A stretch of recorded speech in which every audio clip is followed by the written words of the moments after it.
Quand on pense aux grands inventeurs de tous les temps, il y a quelques noms qui viennent à l'esprit. Henry Ford, les Wright Brothers et Thomas Edison. Mais il y a un nom qui n'est pas aussi reconnaissable.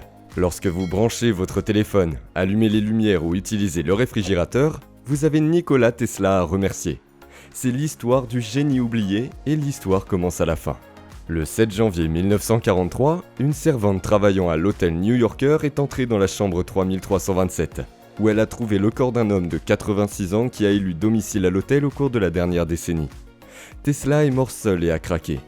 Il vivait d'un régime de lait chaud et de craquelin et était obsédé par nourrir les pigeons à l'extérieur. L'un des plus grands inventeurs de tous les temps a disparu dans l'obscurité et est mort sans le sou. Il y a une raison pour laquelle cela s'est produit qui deviendra claire à la fin de cette histoire. Tesla était serbe, né de parents serbes dans la ville de Smiljan dans l'actuelle Croatie le 10 juillet 1856. Il est né pendant un orage lumineux. Selon la légende familiale, la sage-femme a dit à mi-chemin de la naissance « Cet enfant sera un enfant des ténèbres » auquel sa mère a répondu « Non, il sera un enfant de lumière ». Elle ne savait pas à quel point ces paroles seraient prophétiques. Quand Tesla avait 5 ans, il a été témoin de son frère aîné qui tombe d'un cheval et meurt plus tard. Cela le hantera pour le reste de sa vie. Enfant, il a commencé à voir des visions accompagnées d'éclairs de lumière, confondant ce qui était réel et ce qui était imaginaire. Cela n'a jamais disparu. La vision a stimulé sa capacité à concevoir des inventions en sa tête dans de tels détails qu'il n'avait même pas besoin de les dessiner. Il a expliqué comment les conceptions ont été perfectionnées dans son esprit dans un article de 1919. Invariablement, mon appareil fonctionne comme je l'ai conçu. Il devrait et l'expérience sort exactement comme je l'avais prévu. En 20 ans, il n'y a pas eu une seule exception. Tesla attribue sa mère son intérêt pour l'invention. Duka Mandić a inventé les petits appareils électroménagers dans ses temps libres. Elle avait une mémoire édétique, la capacité de se souvenir d'une image de mémoire avec une grande précision, et elle l'a transmis à son fils. Le père de Tesla était un prêtre orthodoxe, et il devait le devenir aussi. Mais Tesla s'intéressait à l'ingénierie. Quand il a contracté le choléra à l'adolescence et a failli mourir, son père a promis de l'envoyer à l'école d'ingénieurs s'il survivait. Et miraculeusement, il l'a fait. Il est allé étudier en Autriche au collège technique de Graz, où il est dit avoir travaillé de 3h du matin à 23h tous les jours. Les professeurs craignaient qu'il meure d'épuisement. Tesla avait un bel esprit. Il pouvait effectuer des calculs dans sa tête et parlait 8 langues. Il était un bon élève au début, mais ne voulait pas terminer l'école. Il a abandonné après être devenu accro au jeu et a coupé les liens avec sa famille pour qu'il ne le trouve pas dehors. Ses amis ne savaient pas non plus ce qui lui était arrivé. Ils pensaient qu'il s'était noyé dans une rivière. Tesla a déménagé à travers l'Europe et s'est finalement retrouvé à Budapest en tant qu'électricien dans une société de téléphone. Un jour, alors qu'il se promenait dans un parc de la ville, il a eu une révélation sur développer une nouvelle façon de produire de l'électricité en utilisant le courant alternatif. Ce serait sa plus grande invention qui changerait le monde. J'expliquerai plus en détail le courant alternatif un peu plus tard. En 1882, il s'est établi à Paris pour travailler pour la branche française de la société d'électricité de Thomas Edison. Il a commencé à installer un éclairage intérieur, mais les gestionnaires ont remarqué ses talents et l'ont fait faire plus de travail compliqué. Conception et construction de dynamos et de moteurs. Il voyagea bientôt à travers l'Europe résoudre les problèmes dans d'autres succursales d'Edison. 2 ans plus tard, en 1884, le directeur de Tesla lui offre un emploi chez Edison Machine Works à New York. Il a accepté et est arrivé en Amérique avec seulement 4 décents dans sa poche, parce que son argent a été volé lors du trajet en bateau. Tesla avait initialement une bonne impression d'Edison.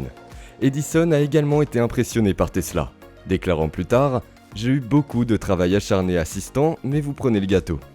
Cette admiration mutuelle n'a pas duré. Ils deviendraient amers rivaux.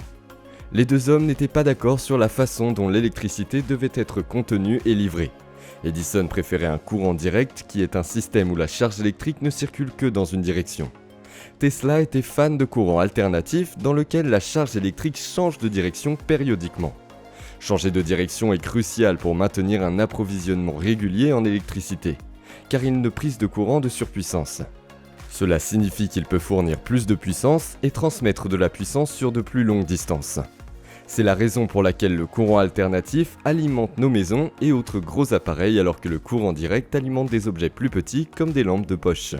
Mais Edison ne se souciait pas du courant alternatif, parce que cela aurait pu faire mal aux ventes de courant direct puisqu'il possédait tous les brevets pour courant direct. Selon Tesla, un responsable de la société d'Edison lui a offert un bonus de 50 000 $ s'il pouvait améliorer certaines machines qui fonctionnaient sur courant direct. Quand il l'a fait, le gestionnaire a refusé de payer. Un autre récit de l'histoire à Edison disant à Tesla « Vous ne comprenez pas notre humour américain ».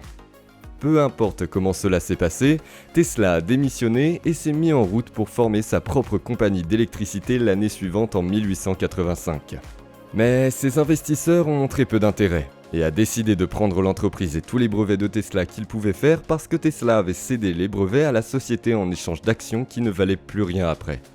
Après, en perdant son entreprise, Tesla a dû prendre un emploi en creusant des fossés pour 2 $ par jour juste pour survivre. Mais sa fortune allait changer en 1887. Tesla a inventé un moteur à induction qui fonctionnait en courant alternatif. Le moteur était le moyen le plus efficace de convertir l'électricité en énergie mécanique. La version de celui-ci alimente les véhicules de Tesla qui tirent son nom de l'inventeur.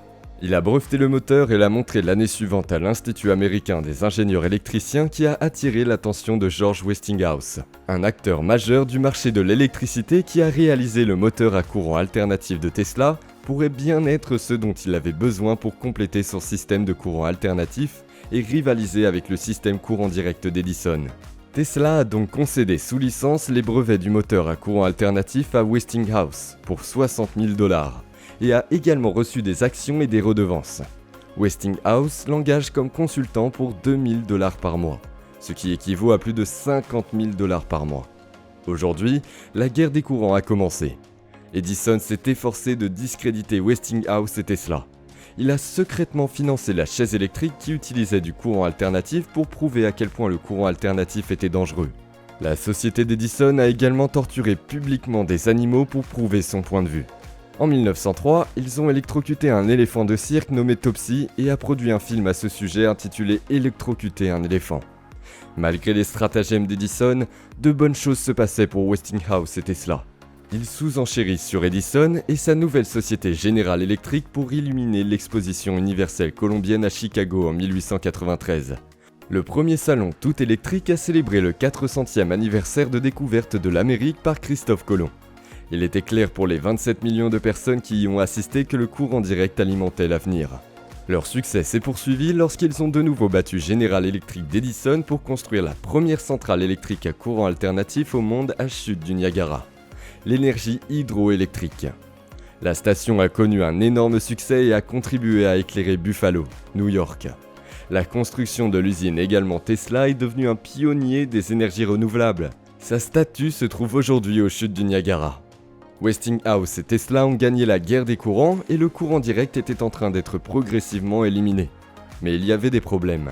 La société de Westinghouse était à court d'argent et a finalement gagné 10 millions de dettes.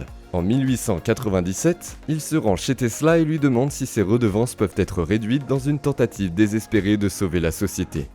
Tesla était tellement poussé par la compassion pour son ami qu'il a déchiré son contrat.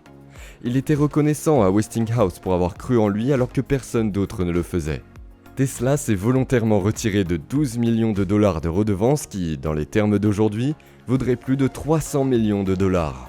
S'il avait conservé ses redevances au fil du temps, il aurait probablement pu devenir la personne la plus riche de la planète et la première personne avec une valeur nette d'1 milliard de dollars. Cet acte de compassion pour son ami de déchirer son contrat a sauvé Westinghouse. En retour, Westinghouse a payé 216 000 $ à Tesla pour les droits d'utilisation en tant que brevet courant alternatif pour toujours. Ceci est l'équivalent de 60 millions de dollars aujourd'hui. Avec cet argent, Tesla est devenu financièrement indépendant et a mis en place une série de laboratoires à New York pour de nouveaux projets, où il a été visité par le riche et célèbre, y compris son ami proche et l'un des plus grands écrivains américains de tous les temps, Mark Twain. Ce fut sa période de nombreuses inventions. Il détenait plus de 300 brevets au cours de sa vie. Il a créé une première version de l'éclairage au néon, la turbine Tesla, une turbine sans pales pour les véhicules. Il a été le pionnier de la technologie des rayons X en expérimentant le rayonnement. Il s'agit d'une radiographie de sa propre main. Une autre invention remarquable a été l'une des premières télécommandes. En 1898, il contrôle une miniature bateau au Madison Square Garden à New York. C'était tellement en avance sur son temps que la foule a pensé qu'il utilisait la magie pour le faire bouger. Ce serait l'ancêtre des drones télécommandés d'aujourd'hui.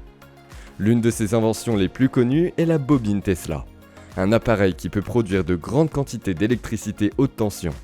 Grâce aux bobines, il a découvert qu'il pouvait envoyer et recevoir de puissants signaux radio lorsqu'ils résonnaient à la même fréquence. Tesla s'apprêtait à diffuser son premier signal radio, mais la catastrophe a frappé. Un incendie a détruit son laboratoire en 1895. Il a perdu des années de recherche et d'équipement. Tesla n'a déposé de brevet pour la radio que 2 ans plus tard. Le feu sera le tournant de sa vie qui conduira à une spirale descendante. En même temps qu'il travaillait à la radio, un entrepreneur italien, Guglielmo Marconi, travaillait également à la radio en Angleterre. Il a essayé d'acquérir des droits de brevet aux États-Unis, mais a été refusé parce que c'était trop similaire à Tesla. Cependant, les choses ont changé lorsque Marconi a pu envoyer la première radio transatlantique au monde en 1901, en utilisant 17 des brevets de Tesla. Edison a ensuite apporté son soutien financier à Marconi.